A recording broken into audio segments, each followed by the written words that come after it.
తెలిసినా కూడా ఏదైతే ఈరోజు హైకోర్టు దగ్గర నిన్నటి నుంచి ఈ రోజు వరకు భారీ ఉత్కంఠ ఉండింది ఏమొస్తుంది అనేసి, అంటే సజావుగా లోకల్ బాడీ ఎలక్షన్స్ జరుగుతాయని. బట్ మెడ మీద తలకాయ ఉన్న వాళ్ళు ప్రతి ఒక్కరు కూడా ఆలోచించారు జరిగే అవకాశం ఉండదని. ఎందుకంటే ఇటు రేవంత్ రెడ్డి అనాలా లేకపోతే రేవంత్ రెడ్డి ప్రభుత్వం తీసుకున్న తుగ్లక్ చర్యలు అనాలా అనేది ఈరోజు హైకోర్టు లాగి లెంపకాయ కొట్టినట్టు కొట్టింది. మీరు ఏదైతే అడ్డ విరుద్ధంగా పోతుర్రో దానివల్ల సాధ్యం కాదని చెప్పింది. బట్ మేమేం కోరుకున్నామో అదే వచ్చింది కదా అనేసి ఈరోజు రేవంత్ రెడ్డి అండ్ కోవాలు సంబరపడుతుండొచ్చు ఈ తీర్పు వల్ల. కాకపోతే తెలంగాణ ప్రజలు ఏమీ కూడా పిచ్చి వాళ్ళు కాదు, లేకపోతే తెలివి లేని వాళ్ళు కాదు. ప్రతిదీ కూడా అర్థమవుతానే ఉంది. మీకు కావాల్సింది కూడా ఏంటి, లోకల్ బాడీ ఎలక్షన్స్ వాయిదా పడాలి, కాకపోతే అది మా మీదికి రాకూడదు అన్నట్టుగా మీరు ఏం కోరుకున్నారో కోరుకున్నట్టుగా మీరు చాలా అట్టహాసంగా మేము కామారెడ్డి డిక్లరేషన్కే కట్టుబడి ఉన్నాము, మేము 42% బీసీ రిజర్వేషన్లకు కట్టుబడి ఉన్నాము, సో దానికి అనుగుణంగానే మేము ఎలక్షన్స్ జరపాలనుకుంటున్నాం అనేసి మీరు ఈరోజు నోటిఫికేషన్ విషయమైనా లేకపోతే మీరు ఇచ్చిన షెడ్యూల్ విషయమైనా జరగదని తెలిసినా కూడా బీసీలను మభ్యపెట్టడానికి చేసిన ఒక లాజిక్ వ్యవహారం ఈరోజు కుండ బద్దలు కొట్టినట్టు అయిపోయింది. కనీసం ఇప్పుడు హైకోర్టు దగ్గర ఆల్మోస్ట్ ఒక 4 సంఘాల బీసీ సంఘాల నాయకులు అక్కడ నినాదాలు చేస్తున్నారు. బట్ ఇప్పటికైనా ప్రభుత్వం తీసుకున్న తుగ్లక్ చర్యలను మీరు గమనించాలి. నెత్తి నోరు కొట్టుకొని ఈరోజు బీసీ బిల్లు గురించి 42% రిజర్వేషన్ల గురించి వాళ్ళ మూలన కూర్చున్న ముసలమ్మని అడిగినా చెప్తుంది అవ్వదు అనేసి. అలాంటిది తెలిసి కూడా తొందరపడి మేము ఎలక్షన్కు పోతామని ఒక ఫ్లేర్ అప్పించిన విధానమే ఈరోజు తెలంగాణ ప్రజలు కానీ బీసీ జనాభా కానీ వాళ్ళ అర్థం చేసుకోవాల్సిన అంశం. ఎందుకంటే ఓవరాల్గా కుట్ర బయటపడింది. తూతూ మంత్రంగా బీసీ కులగణన చేసి దాని ఆధారంగానే టెక్నికల్ ఇష్యూస్ అన్నీ కూడా మేము కోర్టు ముందుంచినాము అవుతుంది అనేసి ఇటు అభిషేక్ స్వింగి వాదించిన వాదనలైనా లేకపోతే పిటిషనర్ తరపున వినిపించిన మాటలు వినిపించిన న్యాయవాదులైనా కూడా ఓవరాల్గా ఈరోజు అర్థం కాని పరిస్థితి అంటూ లేదు. సో వాళ్ళు అంటే కాగల కార్యం గంధర్వులు తీసినట్టు ఏదైతే ఒక భారీ కుట్ర, ఏదైతే ఒక భారీ మోసంతో ఎన్నికలు వాయిదా ఖచ్చితంగా పడతాయని తెలిసినా కానీ మేము మాత్రము బీసీ రిజర్వేషన్లకు కట్టుబడి ఉన్నాం. ఇదిగో చూడండి, లేకపోతే మేము ఆల్రెడీ షెడ్యూల్ కావచ్చు, నోటిఫికేషన్ కావచ్చు, మేము అన్నీ కూడా సిద్ధమై ఉన్నామనేసి తెలంగాణ ప్రజలకు ఒక ఫ్లేర్ అప్ ఇచ్చే ప్రయత్నం చేసిరు. ఏం జరిగిందనే వాస్తవం బయటకు వచ్చింది. 4 వారాల్లో కౌంటర్ దాఖలు చేయాలనేసి హైకోర్టు చెప్పడం జరిగింది. అది అలాగే 2 వారాల్లోగా పిటిషనర్లకు కూడా కౌంటర్ దాఖలు చేయాలని జరిగింది. ఇది అవ్వదు. ఒకవేళ ఈరోజు చాలా మంది మాట్లాడుకున్నారు, ఒకవేళ హైకోర్టులో పాజిటివ్గా వచ్చినా సుప్రీంకోర్టు వెళ్ళే వాళ్ళు ఇది రాజ్యాంగ విరుద్ధము అని చెప్పేసి, దెన్ ఒకవేళ ఇప్పుడు నెగిటివ్కి వస్తే ఇప్పుడు కూడా ఏం చేస్తారు, మేము సుప్రీంకోర్టుకి పోతాము అనేసి వీళ్ళు చెప్పుకుంటూ వస్తారు. ఇప్పటికే బీసీ లీడర్ సీనియర్ లీడర్ అనే విహెచ్ మేము 42% రిజర్వేషన్ వచ్చేదాకా పోరాడతామంటున్నారు. కానీ ఇప్పటికీ కూడా చెవులో పూలు పెడుతున్నారనే చెప్పాలి. ఇప్పటికీ కాంగ్రెస్ ప్రభుత్వం అది ఏ దిశలో వెళ్ళాలి ఆ దిశలో వెళ్లకుండా, అది 9th షెడ్యూల్లో పెట్టకుండా తూతూ మంత్రంగా మేము అనుకున్నదే జరుగుతుంది అనేసి ఏదైతే ఓవర్ అంటే దీన్ని ఏమంటారు, ఓవర్ కాన్ఫిడెన్స్ అనాలా ఇంకేమనాలా కూడా అర్థం కాని పరిస్థితి. హైకోర్టు గేట్ దగ్గర బీసీ సంఘాల నాయకులు సో వాళ్ళంతా కూడా నినాదాలు చేస్తున్నారు. ఏంటంటే మేము చిత్తశుద్ధితోటి ఇవ్వాలనుకున్నాము, కానీ ఇక్కడ అసలు నిజంగా ఎవరైతే ఇప్పుడు హైకోర్టులో వేసినా సుప్రీంకోర్టులో వేసినా, హైకోర్టులోనైతే ఇది విరుద్ధంగా ఉంది అనేసి, చట్టసభల్లో ఇది విరుద్ధంగా ఉంది చట్టానికి అనేసి ఎవరైతే పిటిషన్ దాఖలు చేసిరో, ఏది పేపర్లో వార్త చూసే పిటిషన్ దాఖలు చేసిరు అనేది దాంట్లో కొట్టేసిరు. మళ్ళీ వాళ్ళు సుప్రీంకోర్టు పోయారు. సుప్రీంకోర్టుకు పోతే సుప్రీంకోర్టు ఏం చెప్పింది, సుప్రీంకోర్టు ధర్మాసనం హైకోర్టులో ఉంది కాబట్టి హైకోర్టులోనే తేల్చుకోండి అని పంపించింది. హైకోర్టులో వచ్చింది ఏంటి ఇది తెలుసు, కానీ ఇప్పుడు ఏం మాట్లాడుతున్నారు, ఇది ప్రతిపక్షమైన బీఆర్ఎస్ పార్టీ చేయించింది అన్నారు. అంటే దీన్నే అంటారు పచ్చి అబద్ధాలు అనేసి. అంటే కండ్ల ముందు కనిపిస్తున్నా కూడా ఏ రకంగా మోసం చేస్తున్నారు ప్రజలను అనడానికి ఇది ఒక గొప్ప ఉదాహరణ అని చెప్పాలి. పూర్తి స్థాయిలో నినాదాలు, అక్కడ ఒక హైకోర్టు దగ్గర ఒక హై టెన్షన్ వాతావరణం నెలకొంది. అది నిన్నటి నుంచి అదే పరిస్థితి ఉంది. అయితే బీసీల సత్తా ఏంటో చూపిస్తామంటుంది. ఎందుకంటే ఇప్పుడు హైకోర్టు చెప్పిన విధానంగా చూస్తే నో 42% అనేది అర్థం చేసుకోవాలి. సో దానికి సంబంధించిన బీసీ నాయకులు మాట్లాడుతున్నారు.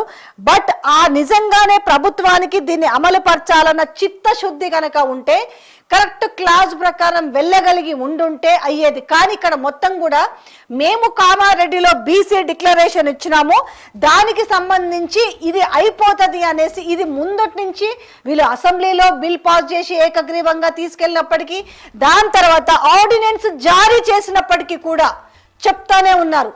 యాక్చువల్గా చెప్పాలంటే ప్రజలకు కొంతమందికి బీసీ బిల్లు మీద, అంటే దీంట్లో ఉన్న టెక్నికల్ ఇష్యూస్ మీద అవగాహన లేనప్పటికీ కూడా ఈ మధ్య కాలంలో జరుగుతున్న వార్తలను చూసి ప్రతి ఒక్కరు కూడా ఈరోజు అవగాహన పెంచుకుంటున్న నేపథ్యం కనిపిస్తుంది. కొన్ని బాజాబతింత్రుల పత్రికలు వార్తలు రాస్తుంటే అరే వీళ్ళకి మినిమం క్లాజ్ కూడా తెలియదా అనేసి ముక్కున వేలేసుకుంటున్న వైనం కూడా కనిపిస్తుంది. సో ఏ రకంగా ఈరోజు ఎంత వీళ్ళు లాజిక్గా, ఎంత భారీ కుట్రతోటి ఏ రకంగా మోసం చేయబోతున్నారు, చేసినారు అనే దానికి ఈరోజు చెప్పాలంటే ప్రత్యక్ష ఉదాహరణ. నాకు తెలిసి వీళ్ళకి కొత్తేమి కాదు. కాకపోతే మనం ఏంటంటే కోర్టు ఈరోజు హైకోర్టు స్టే విధించింది కాబట్టి సో లాగి చంపరే మామూలుగా మాట్లాడుకుంటారు తెలంగాణ భాషలో. ఎంత చెప్పినా వినవేంద్ర నాయన, నీకు ముందు నుంచే చెప్తున్నాం కదా ఇదే అవుతుందని, అయినా నువ్వు ఎందుకు నవ్వు అనేసి అంటుంటారు జనరల్గా. సేమ్ ఇప్పుడు ఇదే పరిస్థితిలో అవ్వదని తెలిసినా వీళ్ళు దాన్ని మేము ఆర్డినెన్స్ జారీ చేసినాము, మేము బిల్లు ఆడబెట్టినాము, ఈడబెట్టినామని మాట్లాడుతున్న నేపథ్యంలో ఎక్కడైంది? ఆల్మోస్ట్ 6 నెలల కాలం అవుతుంది. 2 బిల్లులు పెండింగ్లో ఉన్నాయి. ఒకటి గవర్నర్ దగ్గర ఉంది, ఒకటి రాష్ట్రపతి దగ్గర ఉంది. ఎందుకు మరి చేయలేదు? సో నిన్న అభిషేక్ సింఘి మాట్లాడిన విధానంలో కూడా సుప్రీంకోర్టులో మాత్రమే 50% మించొద్దని, కానీ రాజ్యాంగంలో అలాంటి క్లాజ్ లేదని రాజ్యాంగంలో కనుక అలాంటి క్లాజ్ లేకపోతే సుప్రీంకోర్టు ఒక రేషియోని ఎందుకు పెట్టుకుందన్న విషయం కూడా మర్చిపోయిరానే ఒక విమర్శలు కూడా వస్తున్నాయి. సో ఒకసారి ఈ విషయంలో మనము ఒక ఫోన్ తీసుకునే ప్రయత్నం చేద్దాం.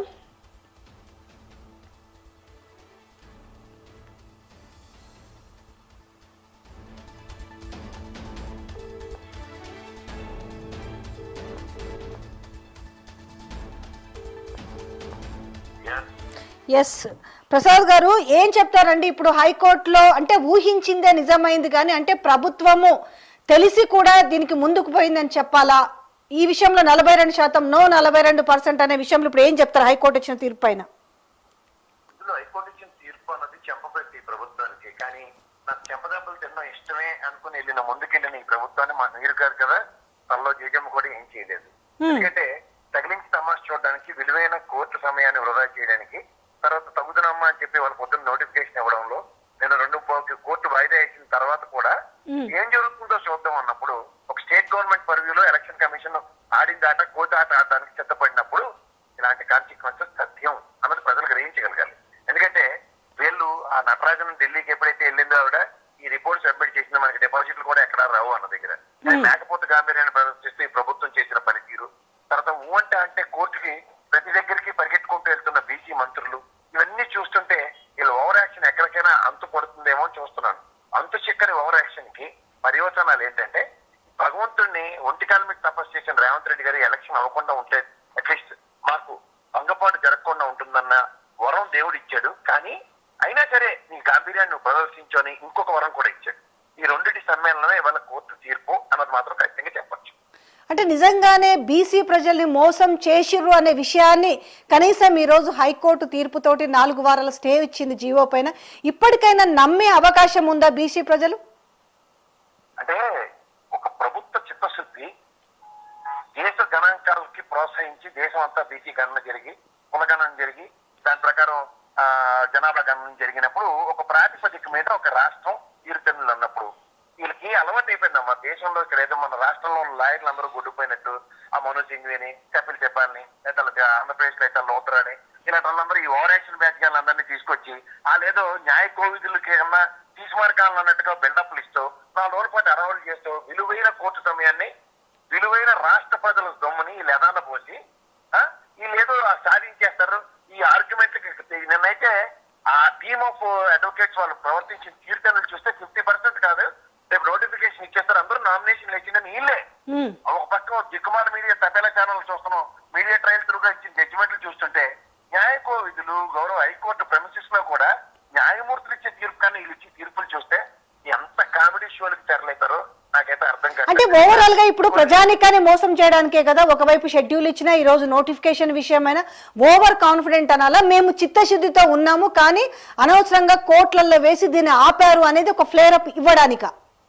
అంటే అవ్వన పెళ్లికి బాజాలు కొట్టి చూసారా సార్, నేను ఏఆర్ రెహమాన్ మ్యూజిక్ పెట్టానంటే ఏమైనా అర్థం ఉందో దానికి? అరే పెళ్లి కూతురు ఎదురా, పెళ్లి కొడుకు ఎదురా, వీళ్ళిద్దరికి పెళ్లి ముహూర్తం ఎప్పుడు రా అని అడిగినోడికి, అది కాకుండా నేను ఏఆర్ రెహమాన్ మ్యూజిక్ పెట్టానండి, అవ్వన పెళ్లికి బ్రహ్మాండమైన మ్యూజిక్ పెట్టాను, బాజాలు కొట్టానంటే ఏమైనా అర్థం ఉంటుందా? అలాగే ఉంది ప్రభుత్వ తీరు.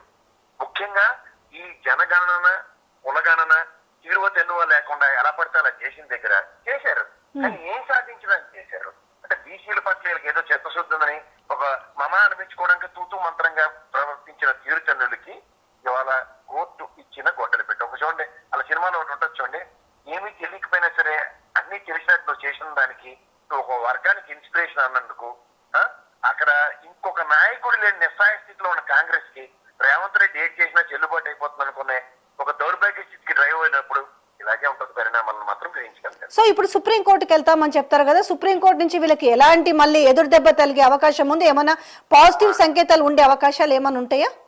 నాకు తెలియక అడుగుతాను, ఈ రామాయణాంతం అని రాముడు సీత ఏమవుతుంది అన్నట్టుగా ప్రవర్తించట్లేదు. ఇదే వీళ్ళు ఆపుకోలేక వెళ్ళిన సుప్రీంకోర్టుకి ఇచ్చినప్పుడు హైకోర్టు పరిధిలో ఉన్నప్పుడు నానెత్తికి ఎందుకు వచ్చారని ఇండివిజువల్ పిటిషనర్ కి గౌరవ హైకోర్టు గౌరవ సుప్రీంకోర్టు ఇచ్చిన రెడ్డికి మర్చిపోయావా? ఇవాళ సుప్రీంకోర్టు ఇచ్చిన పరిగణలోకి తీసుకున్న అంశాలని, ప్రాథమిక అంశాలని గౌరవ సుప్రీంకోర్టు తీసుకోవడాన్ని ఏ ప్రాతిపదిక మీద వెళ్తారు అక్కడికి? ఇప్పుడు వీళ్ళ దగ్గర ఏమైనా ఎస్టాబ్లిష్ రీజన్స్ ఈ అన్ఈవెన్ సర్కమ్స్టాన్సెస్ లో వీళ్ళని ఉద్ధరించి ఊళ్ళెళ్ళడానికి, బీసీని ఉద్ధరించడానికి ఈ కాంగ్రెస్ ప్రభుత్వం కాడి బిగించింది. దీనివల్ల ప్రపంచ అభ్యున్నతి బీసీ సంఘాల త్రూగా బీసీలకి జరగబోయేది ఈ విధంగా చేయడానికి మేమే అని ఏమైనా ఎస్టాబ్లిష్డ్ ఫ్యాక్ట్స్ ఏమైనా గౌరవ సుప్రీంకోర్టు ముందు ఉంచగలరా? అప్పుడు దానికి నిజంగా ఉంచగలిగి ఉంటే ఏమైనా హైకోర్టులో ఉంచి ఉండదు కదా. అయితే ఒక అంశము, ఒక దెబ్బకు 2 పిట్టలు అన్నట్టుగా ఇప్పుడు కాగల కార్యం గంధర్వులు తీర్చినట్టు ఈ రోజు హైకోర్టును ఎత్తిన పాలు పోసింది. రెండోది ఏంటంటే పాపం వీళ్ళు ఇవ్వాలనుకున్నారు కానీ పాపం ఎవరో వచ్చి కోర్టులో వేశారు అనేసి అంటే సింపతి ఏమన్నా క్రైటీరియా వచ్చిందా ఇప్పుడు కాంగ్రెస్ పార్టీకి? కాదమ్మా, నిజంగా సింపతి కాంగ్రెస్ కి రావాలి అనుకుంటే నిన్న హైకోర్టు కనుక ఏదైతే తీర్పు అంటే మీకు నోటిఫికేషన్ ఇవ్వకుండా నిలువరించు అన్న పదాన్ని కనుక నిన్న గౌరవ న్యాయస్థానం ఉచ్చరించుంటే దేవుడే ఇవాళ వీళ్ళు సక్సీడ్ అయినట్టు చెప్పొచ్చు. ఏది వీళ్ళ చిత్తశుద్ధిని గౌరవ న్యాయస్థానం కూడా పరిగణలోకి తీసుకోలేదని తపాచిముద్ర కబుర్లు చెప్పొచ్చు. కానీ ఇక్కడ వాస్తవానికి విరుద్ధంగా, వాస్తవానికి దూరంగా గౌరవ న్యాయస్థానం దాన్ని ఎక్కడా పరిగణలోకి తీసుకోకుండా మీ ఏడుపు మీరు ఎలా ఏడ్చినా నాకేం నష్టం లేదు, కానీ కాగల కార్యాలు గౌరవ న్యాయస్థానం త్రూగా ఖచ్చితంగా తీర్చిదిద్దామని మాత్రం గౌరవ న్యాయస్థానం చెప్పిందని మాత్రం చెప్పొచ్చు.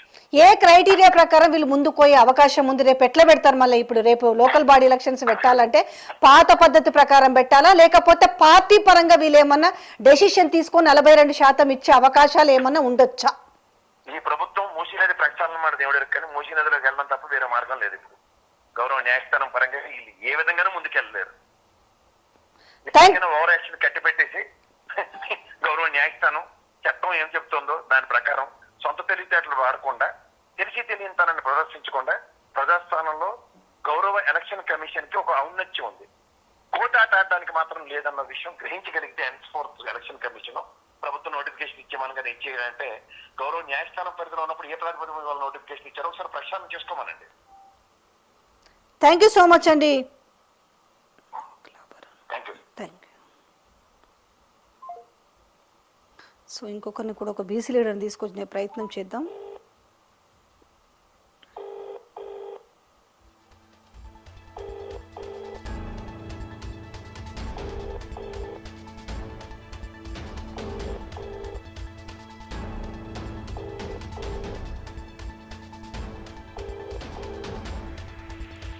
Your call has been forwarded. So అందరు కూడా సో బిజీగా ఉంటారేమో అందరు కూడా.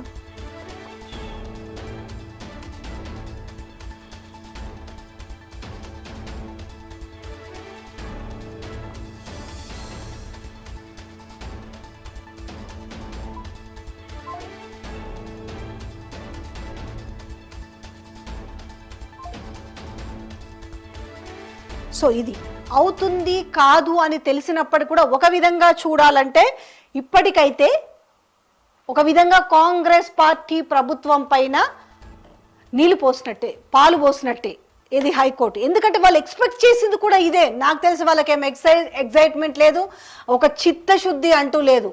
అంటే పైన ఒక రసవత్తరమైన నాటకాన్ని ఆడడానికి ఏ రోజైతే తెరలేపినరో ఆ నాటకాన్ని నిజం చేయాలని సాయశక్తులా ప్రయత్నం చేసినట్టుగా ప్రజలకు ఒక క్లియరప్ అయితే ఇచ్చారు.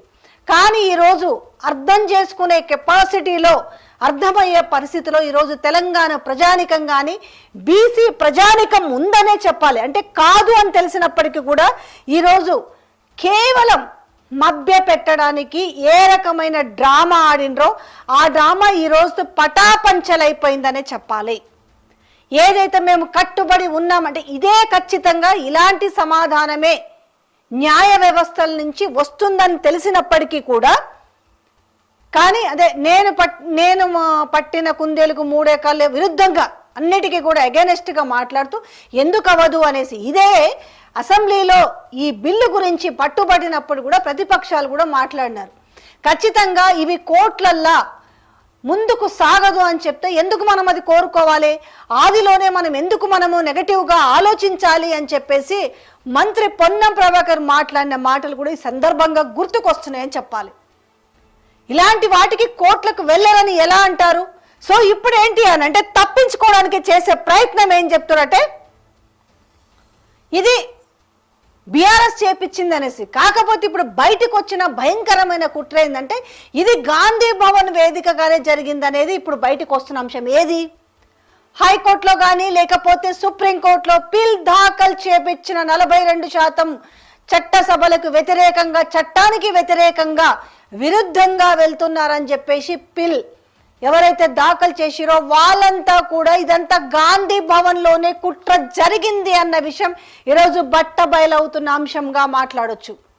ముందు నుంచి కూడా చెప్తున్నారు దాన్ని ఒక ఏ లైన్ అయితే పోవాలో ఆ ప్రకారం కాకుండా మా సొంత నిర్ణయాలు, అంటే మిగతాది బీహార్ చూసిరు, మిగతా రాష్ట్రాలు ఏవేవైతే చేసిరో సుప్రీంకోర్టులో కొట్టివేసిన విధానం చూసిరు, అన్ని రిజర్వేషన్లు కలిపి 50% మించకూడదు, అది మీరు డిసైడ్ చేసుకోండి అని చెప్పినప్పుడు దానికి విరుద్ధంగా మేము మాత్రం సాధిస్తాం చూడు అన్నట్టు వాళ్ళు తీసుకున్న నిర్ణయమే ఈరోజు బెడిసి కొట్టింది. బట్ దీంట్లో హైకోర్టు నిజంగానే ఈరోజు కాంగ్రెస్ పార్టీకి ఫేవర్గానే ఇచ్చిందని చెప్పాలి. కాకపోతే ఏంటంటే ఇప్పుడు తెలుసుకోవాల్సింది ఏంటంటే కాంగ్రెస్ ఆడిన రసవత్తరమైన డ్రామాని ఇవాళ తెలంగాణ ప్రజలు గమనించాల్సినంత అవసరం అయితే ఉంది. ఈరోజు 42% అని చెప్పాలి. ఎందుకంటే జరుగుతున్న పరిస్థితి ప్రకారం ఈరోజు బీఆర్ఎస్ పార్టీ నుంచి ఆ రోజు లీడర్లు చెప్పారు ఏ ప్రకారం పోతే ఇది అవుతుందనేసి బీసీ లీడర్లే చెప్పారు.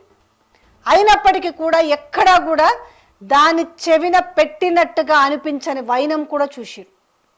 గంగుల కమలాకర్ చెప్పిండు ఏ విధంగా పోతే అది అయ్యే అవకాశం ఉంటుంది అన్నప్పుడు కాదు, ఈ విధంగా ఎందుకు అవ్వదు, ఆ రకంగానే ముందుకు ఎందుకు పోతారు అన్నప్పుడు ఈరోజు ఏమైంది ఆఖరికి ఇవాళ అనవసరంగా అందరిని పిచ్చోళం చేసినట్టే కదా. నిన్నటి నుంచి అత్యంత ఉత్కంఠ మీద జరిగి ఈరోజు అక్కడ హైకోర్టు దగ్గర నిన్న హై టెన్షన్ వాతావరణం, ఈరోజు హై టెన్షన్ వాతావరణం. ఏదైనా సరే ఫౌండేషన్ కరెక్ట్గా ఉంటే బిల్డింగ్ సరిగ్గా ఉంటుంది అంటారు. పోయే విధానం సక్రంగా ఉన్నప్పుడు ఆ బిల్ పాస్ అవ్వడానికి కూడా సక్సెస్ రేట్ ఎక్కువగా ఉంటుంది. కానీ పోయిన విధానమే సరిగ్గా లేనప్పుడు ఆల్రెడీ అక్కడే తేలిపోయింది. ఎక్కడైతే ఇది మళ్ళీ ఒక్క మాట కూడా సెంట్రల్లో ఉన్న గవర్నమెంట్ని ఒక్క మాట కూడా అన్నారు. ఇక్కడ బిల్ పెండింగ్ ఉంది అని చెప్తున్నారు, ఆర్డినెన్స్ పెండింగ్ ఉంది, ఒకటి గవర్నర్ దగ్గర, ఒకటి రాష్ట్రపతి దగ్గర. దాని గురించి తాడో పేడో తేల్చుకుంటాము కేంద్రంతోనే మాటని మాట్లాడలేడు ఈ రాష్ట్ర ముఖ్యమంత్రి. కానీ ఇక్కడ ఏంది, ఇప్పుడు హైకోర్టులో ఇది స్టే విధించింది. సో 4 వారాల్లో కౌంటర్ దాఖలు చేయాలని, ఇటు 2 వారాల్లో పిటిషనర్ కూడా కౌంటర్ దాఖలు చేయాలని చెప్తే దీన్ని కాస్త తీసుకెళ్ళి ఇప్పుడు ఏంటంటే వాళ్ళ దగ్గర ఉన్న ఒకే ఒక ఆయుధం, బీజేపీని ఎలాగూ ఒక్క మాట అనలేరు. ఎందుకంటే ఇద్దరు ప్యారలల్గా ఒకే దారిలో బయట ప్రజలకు కనిపించకుండా మేము నడుస్తున్నాం అనుకుంటారు. కానీ ఇవాళ ఎవరితో ఉన్నారనే విషయం కూడా ఈరోజు తెలంగాణ ప్రజలకు స్పష్టంగా తెలిసిన విషయమే. సో ఓవరాల్గా చూస్తే ఏమైంది, అందరూ ఊహించారు, కొత్తగా షాక్ ఏం లేదు. కానీ ఎక్కడో ఒక చిన్న, అంటే వీళ్ళు ఇంత కాన్ఫిడెంట్ తోటి మేము నోటిఫికేషన్ ఇస్తున్నాము, మేము షెడ్యూల్ ఇచ్చినామని చెప్తున్న నేపథ్యంలో ఎక్కడో ఒక పాజిటివిటీ సెన్స్ కొంత ఉండింది. ఎవరికి? బీసీ ప్రజలకి, తెలంగాణ ప్రజలకు ఉండింది. ఇక్కడ ఏమంటారు, ఇప్పుడు బీసీ ప్రజలకు పదవులు ఓర్వలేక ఈ రకంగా వచ్చిందనేసి ఈరోజు గవర్నమెంట్లో ఉన్న బీసీ మంత్రులు మాట్లాడుతున్న మాట. ఇక బీసీల సత్తా ఏంటో చూపిస్తామని చెప్పి ఇటు ఆర్ కృష్ణయ్య కూడా చెప్తున్నాడు. సో వీళ్ళందరూ తేల్చుకోవాల్సింది ఎక్కడ తెలుసుకోవాలి, ఇప్పుడు ఖచ్చితంగా సెంట్రల్ ఈ బిల్ పాస్ కావాలంటే సెంట్రల్ నుంచి క్లారిటీ తెచ్చుకోవాలి కదా. ఇక్కడి నుంచి అసెంబ్లీలో బిల్ పాస్ చేసి పంపిస్తే ఇంతవరకు అది రాష్ట్రపతి దగ్గరనే ఉంది, ఇంకా టెక్నికల్ ఇష్యూస్ పరిశీలిస్తామని చెప్పారు. మీరెందుకు ఈ బిల్ని పాస్ చేయరని అడిగే ధైర్యము లేదు. సో ఇదంతా తేల్చుకోవాల్సింది ఎక్కడ, కదం తొక్కి ఈరోజు ఢిల్లీలో తేల్చుకోవాలి. కానీ ఎక్కడ కూడా దాని గురించి గట్టిగా మాట్లాడే అంశం అయితే ఉండదు. సో ఇక్కడ ప్రభుత్వానికి ఇప్పుడు ఎంత ఇచ్చింది, 4 వారాల సమయం ఇచ్చింది హైకోర్టు. సో మరి ఇప్పుడు వీళ్ళు ఏమన్నా మళ్ళీ కూడా కేబినెట్ అంతా 2 రోజులుగా ఇదే పనిలో ఉందనేసి ఆయన వాకిటి శ్రీహరి మాట్లాడుతుంది. ఏం చేస్తారుండి, ప్రభుత్వం బీసీలకు 42% రిజర్వేషన్ ఇవ్వాలనుకుంది కానీ వెళ్ళిన వే ఏంటి అనేది కదా ఇక్కడ డిస్కషన్ జరుగుతుంది. కేబినెట్ అంతా 2 రోజులుగా ఇదే పనిలో ఉన్నారని అంటే మనము అంతే కదా, ఒక ఎగ్జామ్ రాస్తాము, ఆన్సర్లకు ఇచ్చిన క్వశ్చన్కి దానికి తగ్గ ఆన్సర్ రాస్తేనే దానికి పాస్ మార్కులు వస్తాయి. కానీ నాకు క్వశ్చన్తో సంబంధం లేదు, నాకు నచ్చిన ఆన్సరే రాస్తానన్నట్టుగా ఉంది ఇప్పుడు ఈ పరిస్థితి. సేమ్, పెద్ద తేడా ఏం లేదు. సో రిజర్వేషన్ ఇవ్వాలనుకుంది కానీ ఏమైంది ఇప్పుడు, సో వీళ్ళందరినీ కూడా రెడీగా పెట్టి నిన్నటి నుంచి ఇదే తీర్పు వస్తుంది. సో మీరందరూ కూడా టకటక మీరంతా ప్రెస్ ముందు కూడా మాట్లాడాలని చెప్పి, ఎందుకంటే మళ్ళీ అంత న్యాయ నిపుణులు న్యాయ సలహాలతోటే ఈ బిల్ని పాస్ చేశామని చెప్తున్నారు. బీసీల నోటికాడ ముద్దలాగే ప్రయత్నం చేస్తున్నారని చెప్తున్నారు. సో ఓవరాల్గా ఇది ఒక కాంగ్రెస్ పార్టీ ప్రభుత్వం బీసీ ప్రజల నెత్తిన ఎలాంటి టోపీ పెట్టాలనుకుంటున్నారన్న విషయాన్ని నిజంగా చిత్తశుద్ధి లేదు, గౌరవం లేదు, ప్రేమ లేదు, ఎలా మోసం చేయాలన్న ఒక విధానమే స్పష్టంగా బట్టబయలైందని చెప్పొచ్చు.